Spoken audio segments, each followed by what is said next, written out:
আসসালামু আলাইকুম, সবাইকে স্বাগতম জানাচ্ছি আমার আজকের রেসিপিতে। আজকে আপনাদের সাথে আমি খুব সহজে কিভাবে ঘরেই টক মিষ্টি দই বানানো যায় সেই রেসিপিটি শেয়ার করব। আর আমার আজকের রেসিপিটি যদি আপনাদের পছন্দ হয়ে থাকে তাহলে আমার চ্যানেলটা সাবস্ক্রাইব করে রাখবেন আর বেল বাটনটি অন করে রাখবেন যেন পরবর্তী রেসিপিটা খুব সহজে আপনারা পেয়ে যেতে পারেন। দেখতে পাচ্ছেন আমি একটা দই কেটে দেখিয়ে দিচ্ছি কতটা সুন্দর হয়েছে আর অসম্ভব মজার খেতে হয়েছে। তো চলুন শুরু করি রেসিপিটি। আমি প্রথমে ক্যারামেল করে নিচ্ছি। একটা প্যানে দিয়ে দিচ্ছি 1/4 কাপ পরিমাণ চিনি আর সামান্য পানি দিয়ে এটাকে একদম লো হিটে রেখে হালকা ব্রাউন করে নিব। আর একদম অনেক বেশি কালার আনার দরকার নেই, না হলে কিন্তু দইটা খেতে অত তিতা লাগতে পারে। তো একদম হালকা ব্রাউন যখন হবে তখন দিয়ে দিচ্ছি 2 লিটার গরুর দুধ। এখানে আপনারা যেই কোনো ফুল ক্রিম মিল্ক নিতে পারেন।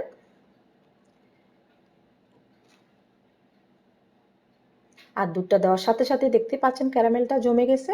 তো এটা ভয় পাওয়ার কিছু নেই, জাল করতে করতে ক্যারামেলটা একদম মিশে যাবে দুধের সাথে। আর আমি এখানে 2 লিটার যে দুধ নিলাম, দুধ থেকে 1/4 কাপ দুধ উঠিয়ে নিয়েছিলাম।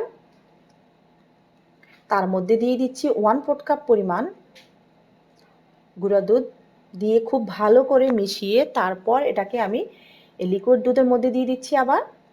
আর এই দুধটা দিলে দইয়ের ঘনত্বটা ভালো হয় আর খেতেও অনেক মজা হয়। তো আমি দুধটা দিয়ে খুব ভালো করে এটাকে মিশিয়ে নিচ্ছি। আর এই পর্যায়ে দুধের কালারটা আরও সুন্দর আনার জন্য আপনারা 2 ফোঁটা পরিমাণ লেমন ইয়েলো কালার দিয়ে দিতে পারেন। এখন দিয়ে দিচ্ছি 1/2 কাপ পরিমাণ চিনি। আর এই চিনি, যে চিনিটা আমি ইউজ করছি আজকে দইয়ের মধ্যে, একদম পারফেক্ট মেজারমেন্টের চিনি। প্রথমে আমি ক্যারামেল করে নিয়েছি 1/4 কাপ চিনি দিয়ে, পরে আমি 1/4 কাপ করে 2বার চিনি দিয়েছি। তার মানে হচ্ছে 3/4 কাপ চিনি আজকের দইয়ের জন্য আমি ইউজ করছি 2 লিটার দুধের।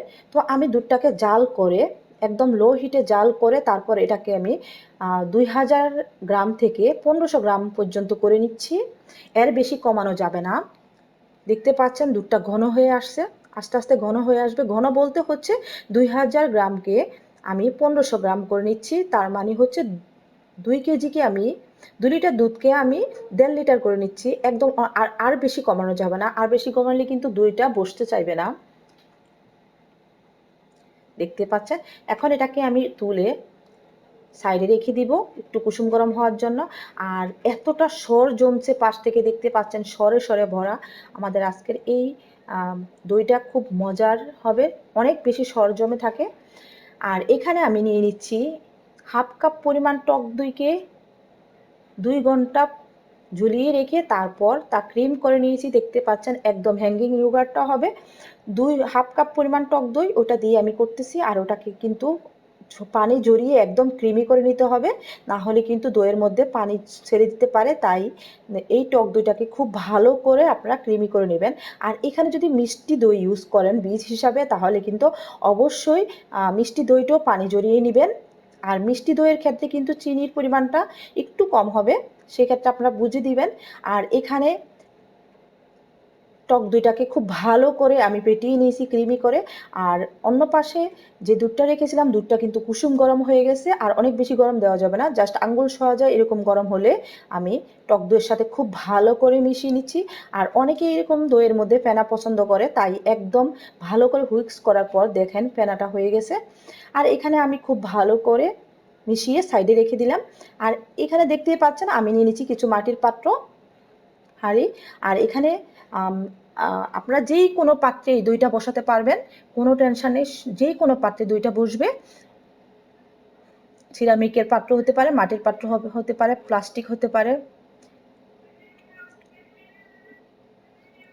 এখন আমি ছোট ছোট কাপের মধ্যে দিয়ে দিচ্ছি মাটির এগুলা হাঁড়ি, এগুলোর মধ্যে দইগুলো পর্যাপ্ত দই দিয়ে দিচ্ছি। আর দিয়ে একটা ফয়েল পেপার দিয়ে দিচ্ছি। এখানে ফয়েল পেপার না থাকলেও সমস্যা নেই, উপরে রুমাল দিয়ে দিতে পারেন, তাওয়াল দিয়ে দিতে পারেন।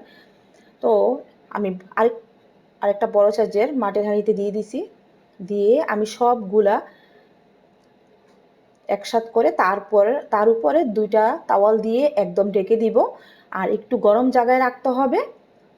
আমি এটাকে ওভারনাইট রেখে দিয়েছি, যেমন রাত 1টার দিকে আমি বসিয়েছি, সকাল 7টার দিকে আমি দইটা তুলছি।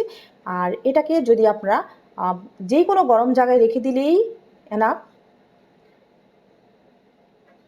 আমি ওভারনাইট রেখে দিয়েছিলাম, দইটা বসে গেছে দেখতে পাচ্ছেন। আলহামদুলিল্লাহ, আমি পরের দিন সকালে তাওয়ালটা তুলে আপনাদেরকে দেখিয়ে দিচ্ছি। আর এটাকে আপনার নর্মাল ফ্রিজে 2 থেকে 3 ঘন্টা রেখে সিল করে নেবেন, খেতে আরও দারুণ লাগবে। আর হচ্ছে একদম আরও বসে যাবে দইটা, দেখতে পাচ্ছেন। আমি কিন্তু এখনও ফ্রিজে রাখি নাই, তার আগে দইটা কতটা পারফেক্ট হয়েছে আলহামদুলিল্লাহ। তো প্রায় 3 থেকে 4 ঘন্টা পর আমি দইয়ের হাঁড়িগুলো নামিয়ে নিয়ে আসলাম। আমি এখন দইগুলো দেখিয়ে দিচ্ছি আপনাদেরকে সিল হওয়ার পর, মানে ঠান্ডা হওয়ার পর। আর আমার আজকের রেসিপিটি যদি আপনাদের পছন্দ হয় তাহলে আমার চ্যানেলটা সাবস্ক্রাইব করে রাখবেন, আর পেজ থেকে দেখলে পেজটা ফলো দিয়ে রাখবেন, অবশ্যই শেয়ার করবেন রেসিপিটি। আর এই দুইটার রেসিপিটা এতটা পারফেক্ট, মিষ্টি হতে শুরু করে একদম সম্পূর্ণ মেজারমেন্ট খুবই পারফেক্ট। আপনারা একবার হলেও ট্রাই করবেন, আর ট্রাই করার পর কমেন্টে জানাবেন কেমন হয়েছে। কোনো প্রবলেম হলেও আমি কমেন্টের অ্যান্সার করব ইনশাআল্লাহ। আমি একটা দই কেটে দেখিয়ে দিব আপনাদেরকে, দেখতে পাচ্ছেন দুইটা উপর করার পরেও পড়তেছে না, কতটা পারফেক্ট হয়েছে। আর আমি যে প্রথম থেকে যে টিপসগুলো দিয়েছি ওই টিপসগুলো একটু খেয়াল করবেন, আমি যা যা বলেছি ওটা খেয়াল করে করলে হবে। দুইটার ঘনত্ব খুব বেশি, দুধটা অনেক বেশি ঘন করা যাবে না, দুধটা প্রায় 1600 থেকে 1500 গ্রাম হলেও হবে।